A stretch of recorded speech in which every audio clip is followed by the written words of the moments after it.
Hello दोस्तों, तो स्वागत है आपका हमारे कोचिंग क्लासेस में, उत्तराखंड कोचिंग क्लासेस श्रीनगर गढ़वाल। तो दोस्तों आज हम बात करेंगे एक टॉपिक के ऊपर, बहुत ही मोस्ट इंपोर्टेंट टॉपिक है, छोटा सा टॉपिक है, महान्यायवादी के बारे में। पॉलिटिकल साइंस में आता है, संविधान में। तो दोस्तों भारतीय संविधान के भाग 5 में राष्ट्रपति के द्वारा महान्यायवादी को नियुक्त किया जाता है। ये बात जरूर ध्यान रखिएगा, महान्यायवादी को राष्ट्रपति के द्वारा नियुक्त किया जाता है भारतीय संविधान के अनुच्छेद 76 के तहत। ठीक है। दूसरी बात इसमें आपको ध्यान रखनी है कि जो राष्ट्रपति होता है वही इनको नियुक्त करते हैं, वही इनको हटाते हैं। ठीक है। नियुक्त करने का प्रोसेस है कि प्रधानमंत्री जिस व्यक्ति को कह देंगे कि भाई हमें ये महान्यायवादी के रूप में चाहिए, तो उसको राष्ट्रपति अपॉइंट करेंगे महान्यायवादी के रूप में। एक बात ध्यान रखनी है। दूसरी बात, महान्यायवादी कौन होगा, इसके संबंध में आपको एक बात ध्यान रखनी है कि वो व्यक्ति महान्यायवादी होगा जो क्या होगा, जो सुप्रीम कोर्ट के जज जैसी योग्यता रखता हो। दो बातें क्लियर हो गई। तीसरी बात इसमें आती है कि महान्यायवादी का कार्यकाल कितना होता है। तो कार्यकाल के बारे में कुछ भी आपको ध्यान नहीं रखना, सिर्फ इतना ध्यान रखना कि राष्ट्रपति के प्रसाद पर्यंत कार्य करता है। इट मींस कि जब तक राष्ट्रपति चाहता है तब तक वो क्या कर सकता है, कार्य कर सकता है। तीन बातें क्लियर। चौथी बात आपको ध्यान रखनी है कि महान्यायवादी को किसी भी प्रकार की सैलरी नहीं दी जाती है, उसको भत्ते दिए जाते हैं। ये बात ध्यान रखिएगा। और भत्ते दिए जाते हैं, और इसके अलावा जेट सुरक्षा वगैरह काफी बड़े मतलब अच्छी खासी सुरक्षा दी जाती है, ये ध्यान रखना है। ठीक है। पांचवी बात अगर मैं बात करूं तो महान्यायवादी के लिए ऐसी कोई एज का कोई क्राइटेरिया वगैरह कुछ है नहीं। ठीक।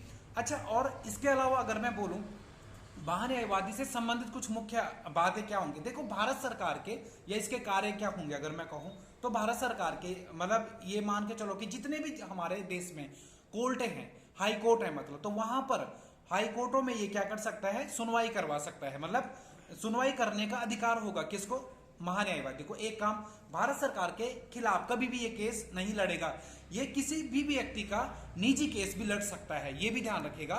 ठीक है। तीन बातें हैं, लेकिन एक बात है कि वो केस ऐसा ना हो कि वो भारत सरकार के खिलाफ हो, क्योंकि ये भारत सरकार का विधि अधिकारी है, किसी का पर्सनल अधिकारी नहीं है, ये भी ध्यान रखना है आपको।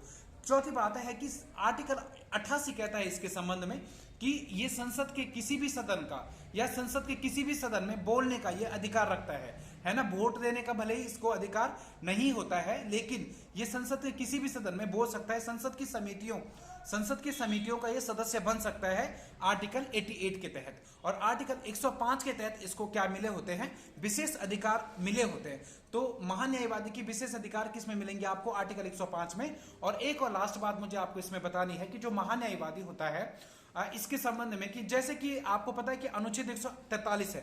143 में क्या होता है कि राष्ट्रपति क्या करता है, राष्ट्रपति एडवाइस ले सकता है सुप्रीम कोर्ट से किसी भी मैटर के संबंध में, या सुप्रीम कोर्ट को किसी मैटर के संबंध में, किसी भी विधिक मामले से संबंधित कोई राय दे सकता है ना। तो वहां पर सुप्रीम कोर्ट में जो जाएगा राष्ट्रपति की तरफ से, वो कौन जाएगा, आर्टिकल 143 के तहत महान्यायवादी जाएगा। मतलब केंद्र सरकार की ओर से महान्यायवादी जाएगा कहां, सुप्रीम कोर्ट में। और वो राष्ट्रपति के भले ही राष्ट्रपति के नाम से जाएगा, पर वहां पर वो राष्ट्रपति की जगह पर की तर्ज पर जाएगा। इट मींस बस, इससे ज्यादा अगर इसके बारे में और बात करें तो महान्यायवादी के बारे में एक दो बातें और हम जान सकते हैं, जैसे कि इसको पेंशन मिलती है, सैलरी नहीं मिलती है, वगैरह वगैरह। ठीक है ना। तो दोस्तों आज के लिए इतना ही, इससे आगे नेक्स्ट टाइम पे। Thank you.